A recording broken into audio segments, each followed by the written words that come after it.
আসসালামু আলাইকুম। শুরুতেই শুক্রবারের ভূমিকম্পে যারা নিহত হয়েছেন তাদের পরিবারের সদস্যদের প্রতি মানচিত্রের পক্ষ থেকে আমরা আমাদের শোক জ্ঞাপন করছি। নিঃসন্দেহে 21শে নভেম্বর বা শুক্রবারের এই দিনটি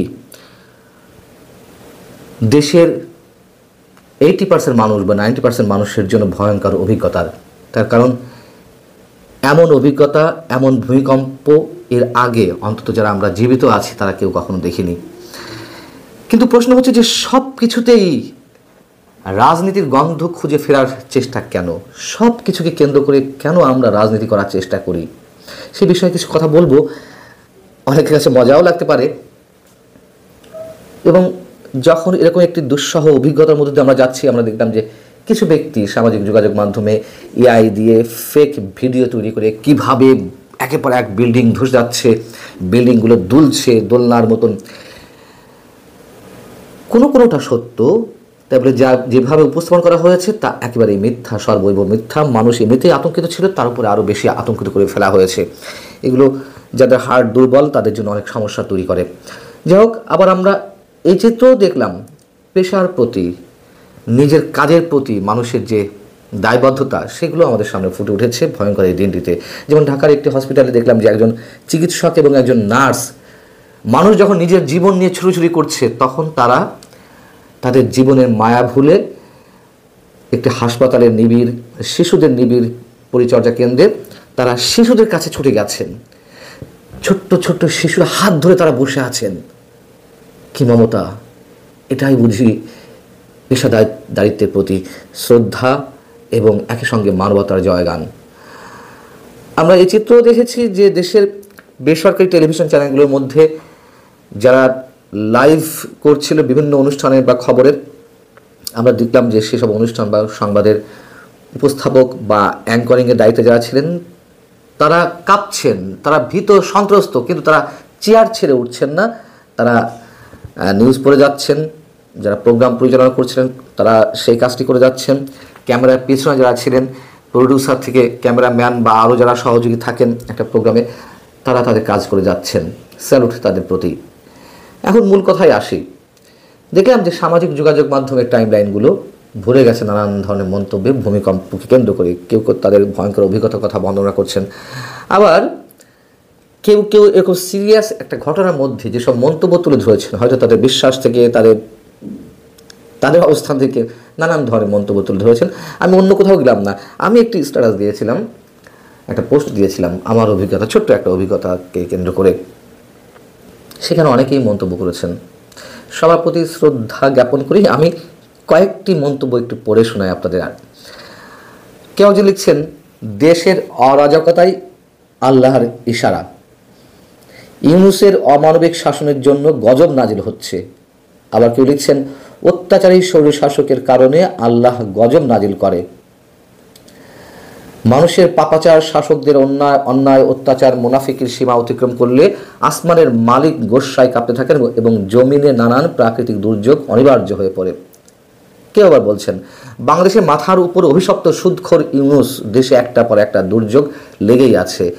আরেকজন লিখছেন, ভূমিকম্প আল্লাহর সতর্কতা, এই অবৈধ, অগণতান্ত্রিক, অনির্বাচিত সুদখোর রাজাকার সরকারের উপর আল্লাহর গজব। কেউ আরেকজন লিখছেন, প্রকৃতি সুদখোর ইউনূসের অন্যায়, অত্যাচার, জুলুম এবং নির্যাতনের প্রতিক্রিয়া জানান দিল। আমরা সবাই মনে প্রাণে মহান আল্লাহর দরবারে দোয়া করি যেন সুদখোর ইউনূস গঙ্গের কারণে পুরো বাংলাদেশের মানুষকে খেসারত না দিতে হয়।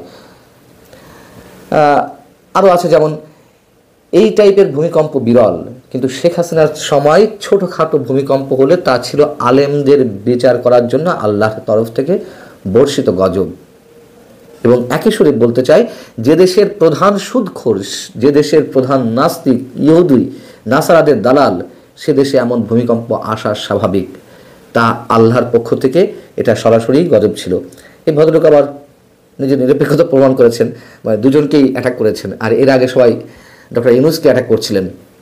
আবার শেখ হাসিনার পক্ষ নিয়ে কেউ এরকম মন্তব্য করেছেন, শুধু আমার ফেসবুক পোস্টের কমেন্ট বক্সে নয়, অনেকে সরাসরি তাদের প্রোফাইল থেকে, তারা আইডি থেকে পোস্ট করেছেন।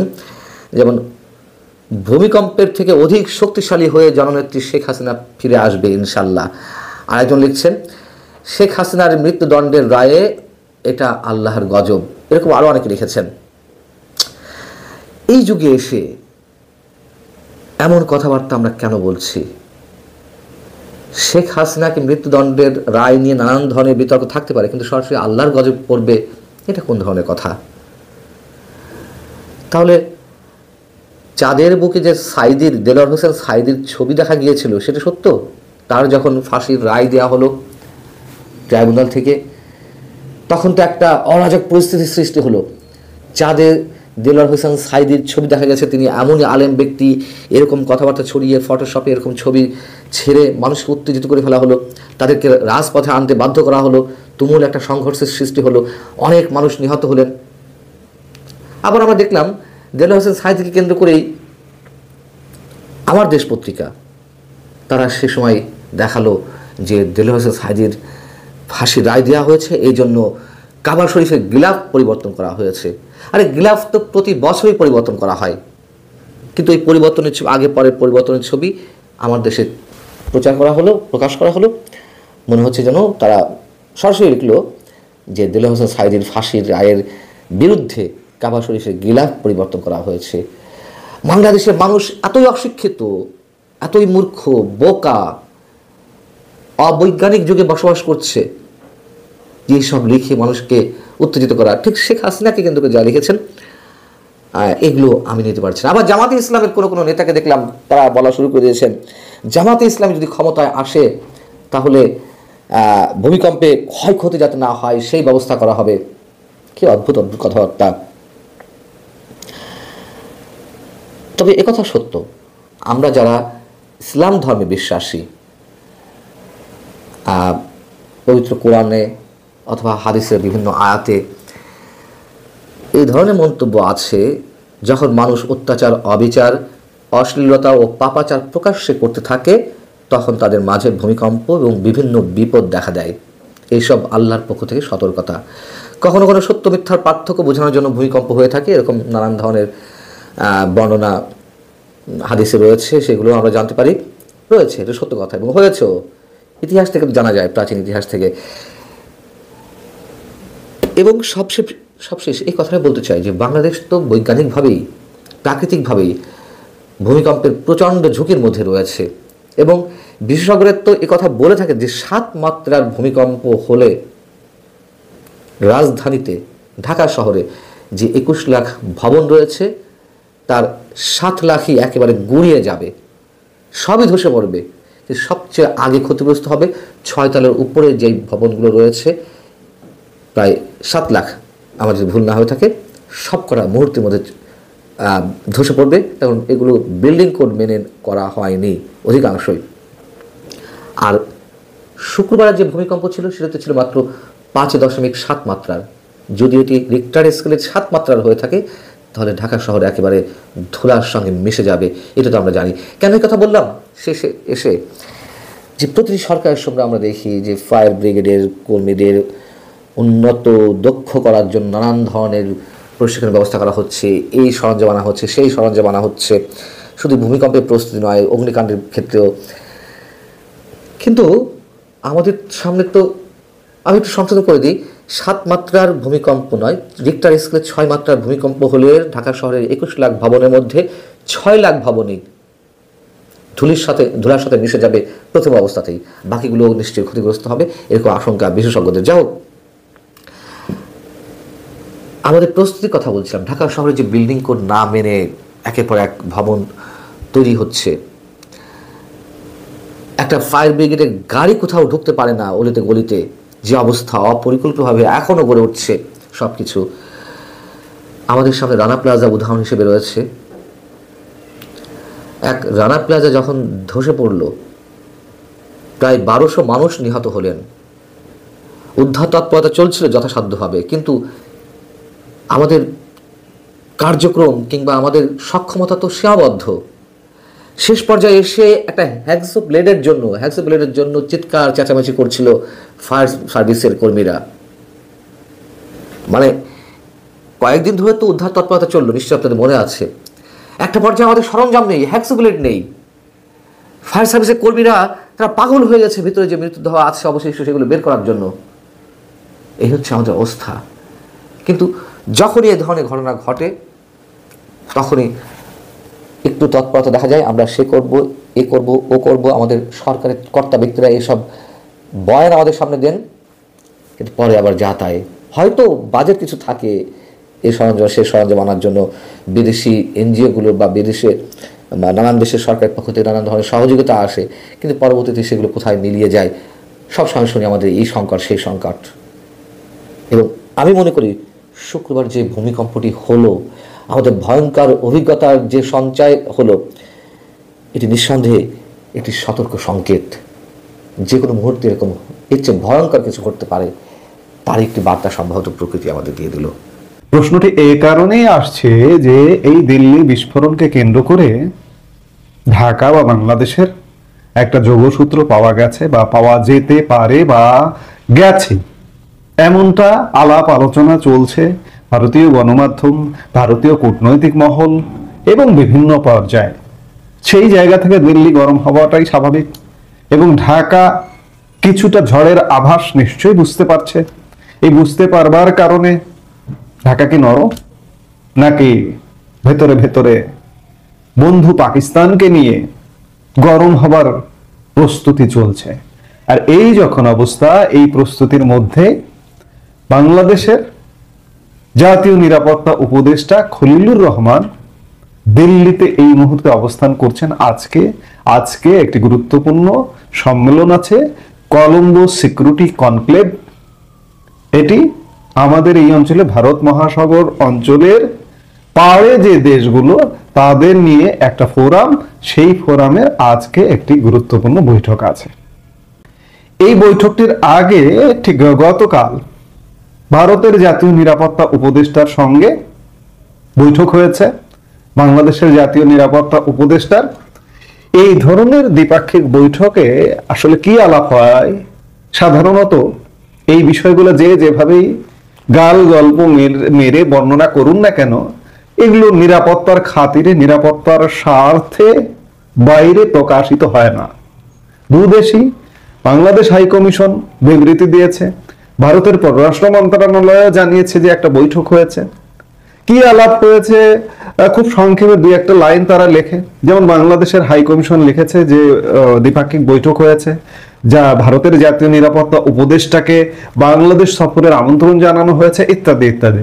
কিন্তু ভেতরে যে আরো অনেক ঘটনা ঘটে গেছে সেগুলো বাহিরে প্রকাশ হয় না বা হবেও না। এগুলো দুদেশের নিরাপত্তার স্বার্থে, জাতীয় স্বার্থে। আমি শিরোনামটা বলছিলাম যে দিল্লি গরম ঢাকা কি নরম, এই বিষয়টা নিয়ে বা এরকম একটি শিরোনাম নিয়ে আজকে ভারতের একটি বাংলা গণমাধ্যম, এই সময় কলকাতার গণমাধ্যম এইরকম একটি স্টোরি করেছে।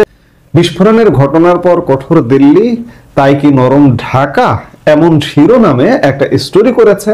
এবং সেই স্টোরিতে চমৎকার ভাবে তারা বর্ণনা করেছেন যে আসলে গরম এবং নরম কেন। তারা লিখেছে যে গত 10 নভেম্বর দিল্লিতে বিস্ফোরণের ঘটনা ভারত ও বাংলাদেশ সম্পর্কে তাৎপর্যপূর্ণ প্রভাব ফেলবে বলে মনে করছে ঢাকা। দিল্লিতে লালকেল্লা মেট্রো স্টেশনের সামনে গাড়ি বিস্ফোরণের পরে তার তদন্তের গতি, প্রকৃতি এবং আঞ্চলিক রাজনৈতিক সম্পর্কে এই ঘটনার প্রভাব বিশ্লেষণ করে গত শুক্রবার 14 নভেম্বর মোহাম্মদ ইউনূস সরকারকে একটি রিপোর্ট দিয়েছে বাংলাদেশের একটি প্রধান গোয়েন্দা সংস্থা। সূত্র মারফত যা ভারতের স্বরাষ্ট্র মন্ত্রকের হাতেও এই রিপোর্টটি পৌঁছেছে। খেয়াল করুন, বাংলাদেশের গোয়েন্দা সংস্থা বাংলাদেশের সরকার প্রধান ইউনূসকে একটি রিপোর্ট দিয়েছে এবং সেই রিপোর্ট ভারতের স্বরাষ্ট্র মন্ত্রকের হাতেও পৌঁছে গেছে। রিপোর্টটিতে সাম্প্রতিক পরিস্থিতি ব্যাখ্যা করে ইউনূস সরকারকে জানানো হয়েছে দিল্লি বিস্ফোরণ শুধুমাত্র জঙ্গি হামলা নয়, এটি দক্ষিণ এশিয়ার আঞ্চলিক ভারসাম্যের উপরে কৌশলগত চাপ সৃষ্টি হওয়ার ইঙ্গিত বহন করছে। বাংলাদেশের অভ্যন্তরে বিভিন্ন ক্ষেত্রে পাকিস্তানি প্রভাব বৃদ্ধির কথা স্বীকার করে গোয়েন্দা রিপোর্টে বলা হয়েছে ভারত এই বিষয়টিকে গুরুতর ঝুঁকি হিসেবে বিবেচনা করছে। বলা হচ্ছে এই প্রেক্ষাপটে বাংলাদেশ সীমান্তে ভারত সীমিত প্রতিরোধমূলক অভিযান পরিচালনা করতে পারে। আমি গতকালকের ভিডিওতে যেটি বলেছি যে একটা সার্জিক্যাল স্ট্রাইক আগামী 30শে নভেম্বরের মধ্যে হতে পারে। আবারও বলছি, এটা হতে পারে। তারা বলছে এই সময় যে যা কূটনৈতিক উত্তেজনা বৃদ্ধি করবে। আজ বৃহস্পতিবার দিল্লিতে কলম্বো সিকিউরিটি কনক্লেভ শুরুর আগে বাংলাদেশের এই রিপোর্টকে বিশেষ গুরুত্ব দিচ্ছে ভারতের স্বরাষ্ট্র ও বিদেশ মন্ত্রক। এই আলোচনা সভায় যোগ দিতে নির্ধারিত সময়ের একদিন আগেই মঙ্গলবার সন্ধ্যাতেই দিল্লিতে পৌঁছে গেছেন বাংলাদেশের জাতীয় নিরাপত্তা উপদেষ্টা খলিলুর রহমান। অনেকে মনে করছেন ভারতের জাতীয় নিরাপত্তা উপদেষ্টা অজিত দোভালের আমন্ত্রণে বুধবার আসার কথা থাকলেও খলিলুর দিল্লি সফর একদিন এগিয়ে আসার পেছনে রয়েছে সেই রিপোর্টটি, অর্থাৎ বাংলাদেশের গোয়েন্দা রিপোর্টটি। স্বরাষ্ট্র মন্ত্রকের এক উচ্চ পদস্থ সূত্র জানাচ্ছে, বাংলাদেশ সীমান্তে চিকেন স্নেক নামে পরিচিত শিলিগুড়ি করিডোর নিয়ে পাকিস্তানপন্থী মৌলবাদীদের হুমকির পরিপ্রেক্ষিতে ওই এলাকার আশপাশে নিরাপত্তা জোরদার করার জন্য নতুন ক্যান্টনমেন্ট গড়ে বাড়তি সশস্ত্র বাহিনী মোতায়েনের সিদ্ধান্ত নেওয়া হয়েছে। সুরক্ষার প্রয়োজনে এটি দিল্লির স্বাভাবিক প্রতিক্রিয়া। এই সময় বলছে যে তাই বলে প্রতিবেশী বাংলাদেশে ড্রোন, ক্ষেপণাস্ত্র বা বিমান হামলার মতো সীমিত প্রতিরোধমূলক অভিযান চালানোর কোনো ভাবনা এখনো ভারত সরকারের নেই। আমিও বলেছিলাম গতকালকে যে ভারত সরকার খুব সহসা বা সহজে বাংলাদেশের উপরে কোনো অ্যাটাক করবে না, কারণ যে বাংলাদেশকে তারাই স্বাধীন করে দিয়েছে সেই বাংলাদেশের চূড়ান্ত কোনো ক্ষতি ভারত করবে না, এখনো পর্যন্ত ক্ষতি চায় না। তারা চায় ভারত বাংলাদেশ একটা চমৎকার সম্পর্কের মধ্যে দিয়ে দুই দেশ বেড়ে উঠবে, বড় হবে, একসাথে বড় হবে। কিন্তু বাংলাদেশের বর্তমান প্রেক্ষাপট সেটি হতে দিচ্ছে না। সেই জায়গায় কি করবে? এবং এই যে বর্তমানে নানা রকম জঙ্গিপনা, নানা রকম উত্তপ্ত পরিস্থিতির কারণে আলাপ আলোচনা যদি না হয় চূড়ান্ত বিচারে, ওই যে ড্রোন, ক্ষেপণাস্ত্র, বিমান ইত্যাদি চলে আসতেই পারে। বলা হচ্ছে যে ইউনূসের জামানায় পাকিস্তান প্রেমে উজ্জীবিত হয়ে মৌলবাদী ও জঙ্গি শক্তি নতুন করে যে শক্তি সঞ্চয় করছে তার প্রমাণ দিল্লির হাতে রয়েছে। ভারতীয় গোয়েন্দাদের দাবি, কারামুক্ত জঙ্গি নেতাদের এই জিহাদি কাজকর্মে পরিকাঠামো ও অর্থ যোগাচ্ছে পাকিস্তানি গুপ্তচর সংস্থা আইএসআই। পাকিস্তানি মৌলবাদী ধর্মীয় সংগঠনের নেতারা সীমান্ত এলাকার মাদ্রাসাগুলিতে বক্তৃতা করে তরুণদের জিহাদি পথে দাওয়াত দিচ্ছে। কোথায় কোথায় জঙ্গিদের অস্ত্র প্রশিক্ষণ হচ্ছে তার সুনির্দিষ্ট জিপিএস লোকেশনও ভারতের গোয়েন্দাদের হাতে রয়েছে। আমরা এগুলো দীর্ঘদিন ধরেই বলে আসছি। এই পরিস্থিতিতে ঢাকাকে বলে বুঝিয়েই ক্ষান্ত করা যাবে বলে মনে করছে স্বরাষ্ট্র মন্ত্রকের কর্তারা। বুধবার ভারতের জাতীয় নিরাপত্তা উপদেষ্টা দোভাল বাংলাদেশে তার কাউন্টার পার্ট খলিলুর রহমানের সঙ্গে আলোচনায় এসব বিষয় নিয়ে কথা বলতে ছাড়েননি যে তা স্বাভাবিকভাবেই কূটনৈতিক মহল মনে করছে।